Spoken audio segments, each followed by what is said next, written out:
I used to think silence was peaceful, that it was something a man could grow to love if he lived alone long enough. But silence has a strange way of changing its shape at night. It stops being peaceful and starts becoming something that listens back. My name's Jason, and for the past 6 years, I've lived alone in a small town in Nebraska, a quiet place surrounded by cornfields, with winters that seem to last forever. My house is old, creaky, and smells like pine and dust, but it's mine. I like to keep to myself, drink coffee in the mornings, maybe watch a game at the bar on weekends. The kind of life where nothing exciting ever happens.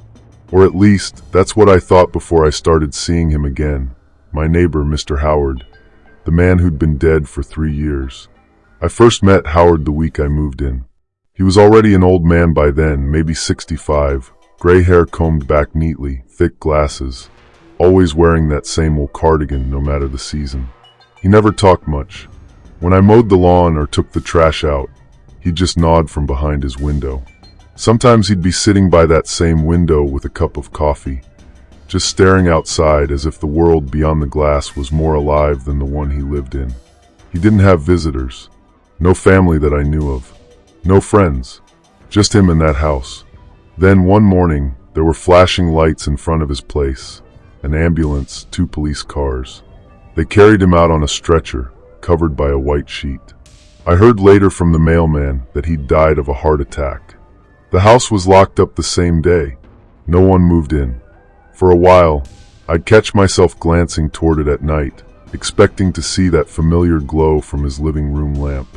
But the place stayed dark for years, lifeless, like a tomb made of wood and peeling paint. Until one night in January. It was bitter cold, the kind of night where the air itself feels sharp.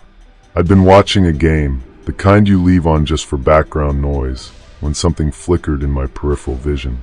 I turned toward the window, and there it was, a faint yellow light in Howard's house.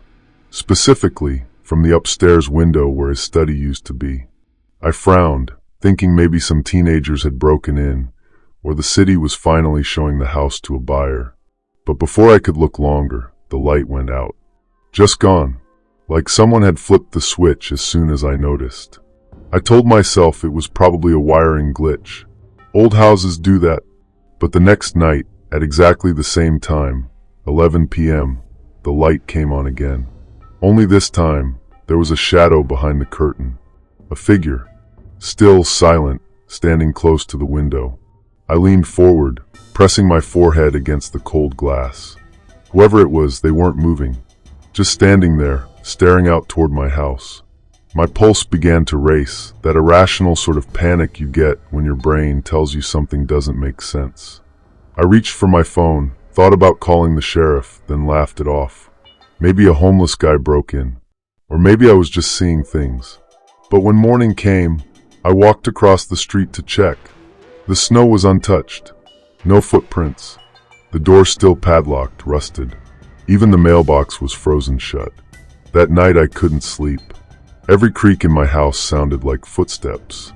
I told myself not to look out the window, but just after midnight, something inside me made me do it anyway. I pulled the curtain back, and there he was, Howard, standing in that same upstairs window. I could see him clearly now, even in the dark. The pale skin, the thick glasses, the gray hair that looked just a bit too neat for someone who'd been buried 3 years. He wasn't moving, just watching me. I froze. My mouth went dry. For what felt like a full minute, neither of us moved. Then the light went out, and the window went black. I sat there in the dark for hours, listening to the sound of my heartbeat, telling myself it was a trick of the mind. But the next morning I went to talk to my neighbor, Mrs. Williams. She's been here longer than anyone, kind of the self-proclaimed historian of the street. I asked her as casually as I could if anyone had moved into the Howard place. She gave me this look like she wasn't sure if I was joking. "Jason," she said, "that house hasn't had power since 2019. Nobody's been in there." I tried to smile. I must have imagined it then. She chuckled, shaking her head. "You've been alone too long, dear. Winter'll do that to a person." I didn't argue. But that night, I set an alarm. At 10:59 p.m., I sat by the window, lights off, coffee mug in hand. When the clock hit 11 o'clock, the upstairs window lit up again, right on schedule. I picked up my binoculars, I used them for bird watching sometimes, and focused on the house. My hands trembled. Through the lens, I could see every detail, the wallpaper, the small bookshelf, the chair by the window. And sitting there motionless was Howard. Same cardigan, same posture. The only thing different was his eyes. They weren't reflecting light the way eyes should. They were just dark. Two hollow pits. I lowered the binoculars, heart pounding, whispering to myself that it couldn't be real. When I looked again, he was gone. The chair was empty. I shut the curtains and turned on every light in my house. I barely slept. But curiosity's a funny thing. It eats at you, even when you're scared. The next day, I decided to check that house myself. I waited until noon, when the sun was out and the cold didn't bite so hard. The lock was still there, but so corroded I managed to snap it with a hammer. The door creaked open, the smell of rot hitting me immediately, like old wood and something sour. Inside, it was like time had stopped. Dust thick enough to coat my shoes. Furniture draped in sheets. No signs of anyone living there. I climbed the stairs slowly, each step groaning under my weight. When I reached the study, I hesitated. The door was slightly ajar. I pushed it open. The room was almost exactly how I remembered it from years ago. The chair by the window, the bookshelf, the coffee table.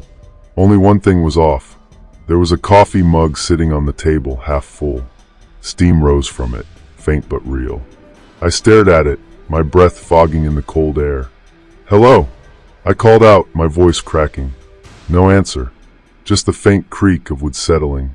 I took a step back, and the door slammed shut behind me. The sound echoed through the room like a gunshot. I spun around, pulling at the handle, but it wouldn't budge. Then I heard it, a slow, deliberate inhale just inches behind me. I turned, and the air went cold enough to sting my face. The room felt smaller, darker. I saw my reflection in the window, and behind it, another figure. I could see the outline of a face, close to mine, so close it almost looked like we were breathing the same air. A whisper brushed past my ear. "You're late, Jason." My knees went weak. I stumbled back, slamming into the door. The window flickered, like light bending underwater. And for a split second, I swear I saw him, Howard, standing where I had been, holding that same coffee mug, smiling faintly. Not a warm smile. The kind you give when you've been waiting too long. Then everything went black. When I woke up, I was lying at the bottom of the staircase. My head throbbed, my flashlight broken beside me. It was dark outside. My phone said 3:12 a.m. Somehow, I'd lost nearly 3 hours. The house was silent again. I didn't look back as I ran out, slamming the front door behind me. Back in my own home, I locked every door, drew every curtain, and sat in the corner with the lights on until morning. I told myself I wouldn't look again, that I'd just forget it. But the next night, something woke me, a sound I couldn't place at first. Then I realized it was coming from my living room. A faint tapping noise, like knuckles gently brushing against glass. I got up, every step heavy with dread, and turned the corner. The curtains were drawn, but the tapping continued, rhythmic, patient. I reached out, pulled the curtain aside, and froze. On the other side of the glass, in the dim reflection of the streetlight, stood Howard.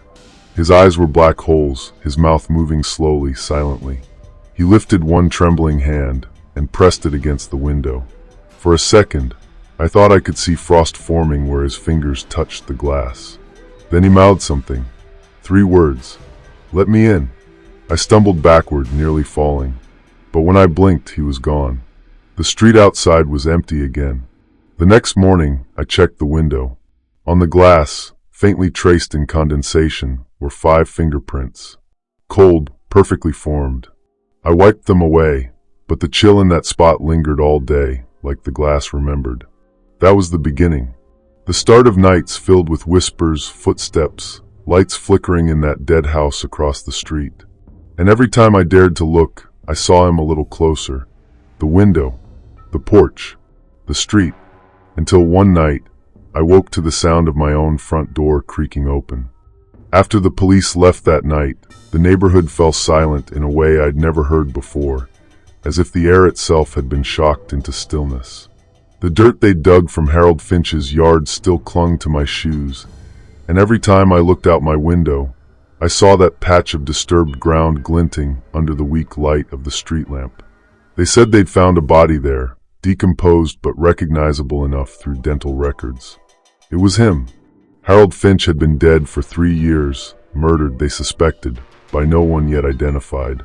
But if that was true, then who had I been seeing in the window of his house night after night, standing still, watching me with those unblinking eyes? The idea rolled in my head until it was almost comforting in its insanity. I told myself it had to be some trick of memory, a habit of paranoia burned into my nights after years of living alone. But when I walked to the kitchen for a glass of water, my eyes drifted again unwillingly to the house across the street, and there he was. The window was dark except for the faint orange glow of a lamp somewhere deeper inside, but the silhouette was unmistakable.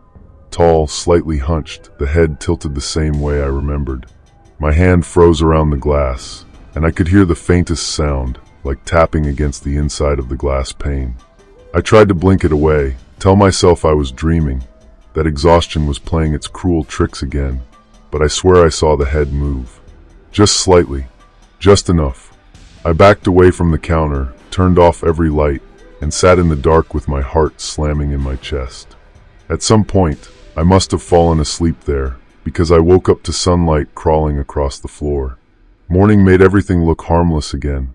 The police tape was fluttering in the yard.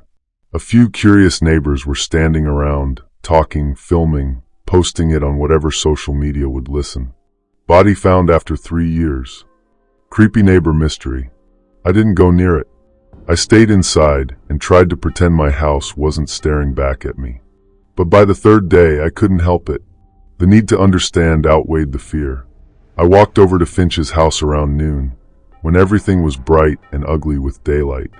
The front door had been sealed with an evidence sticker, but the side gate was open. The backyard looked worse than I remembered, overgrown, collapsing fence, a rusted lawn chair half buried in weeds. I walked around the house, peering through the windows. Inside, the place looked untouched since the night the police had swarmed it. Furniture draped in dust, newspapers yellowed, dishes still in the sink. And then I saw something on the kitchen counter that made my stomach twist. A coffee mug half full, with mold floating on the surface. It hadn't been there when they searched. I was sure of it. Someone, or something, had been in there since the police left. I stepped back, and as I did, I heard the faint sound of wood creaking inside, like a slow footstep. I ran home before I could think twice, locked every door, pulled the curtains, and tried to convince myself I'd imagined it. But that night, when the sky turned the same deep blue it always did before the streetlights came on, I made the mistake of looking again. And there he was, closer than before. His silhouette wasn't in the window this time. It was behind the thin lace curtain of the living room, and I could see his face in the faint glow of that same impossible lamp. His eyes didn't reflect light. They absorbed it. The shape of his mouth was wrong, stretched just enough that I could see a darkness inside it that wasn't human. I told myself I'd call the police again, but what could I say? That a man who'd been dead for 3 years was standing in his own living room again? I sat by the phone anyway, staring at the numbers, too afraid to dial, too terrified to move. Then came the knock. Slow, rhythmic, from my back door. It was impossible. No one used the back entrance.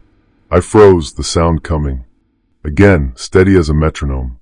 When I finally found the courage to walk toward it, my hands were trembling so hard I could hear my own pulse in my ears. The glass in the door was frosted, so I could only see a shadow, but I swear it looked like a hand, thin fingers, pressed against the glass, leaving a faint, greasy smear. I whispered, "Who's there?" No answer. I took one step closer. The hand moved down the glass, slow, dragging, until it disappeared below the frame. Then silence. I didn't sleep that night. Every creak of the house sounded like someone walking upstairs. Every gust of wind, like a whisper I couldn't understand. By morning, I had convinced myself to get out. I drove 2 towns over, checked into a cheap motel, and told myself I'd sell the house, start over, forget any of this ever happened. But that night, while scrolling through my phone, I saw a news alert. Local man questioned after vandalism at crime scene. The thumbnail showed my house, my own front door, with a police cruiser parked out front. My heart nearly stopped. I hadn't told anyone where I lived except for one person, my friend Daniel, who had been the first to hear my stories about the neighbor in the window. I called him immediately. No answer. I drove back, reckless, stupid, desperate to prove this nightmare hadn't swallowed my reality whole. When I pulled up, the front door was open. The police were gone. The tape was gone. My living room light was on, flickering, the way it does when the bulb's about to die. Daniel, I called out. No answer. Then I heard it, footsteps upstairs. I climbed the steps, each one screaming under my weight. At the end of the hall was my bedroom, the door half open. I pushed it gently and my breath stopped. Someone had been sleeping in my bed. The blanket was pulled back, the pillow still indented. And there, sitting on the floor beside it, was a pair of muddy footprints. I followed them to the window. The same window I'd stared out of every night toward Finch's house. And outside, through the thinning fog, I saw him again. Only this time he wasn't standing in his house. He was standing in mine. The reflection in the glass wasn't mine anymore. It was him. His pale, rotted face grinning where my own should have been, eyes black and hollow, teeth slick with something dark. My own breath fogged the window from the inside, and his fog met mine from the other side, like the glass was the only thing keeping us apart. I stumbled back, tripping over the bed frame, but when I looked again, the reflection was gone. Only me, pale, shaking, but me. I didn't move for hours. I sat there as the sky lightened, waiting for dawn like it was salvation. But dawn didn't bring comfort. It brought a sound from downstairs, the front door creaking open. I stood, barely breathing, and stepped into the hallway. The sound of slow, dragging footsteps came closer. My knees locked, my hands clenched. The smell hit first, wet dirt, rot, something old and human. Then a voice, faint but clear. "You shouldn't have looked," it whispered. And then the light bulb above me popped. The world went black.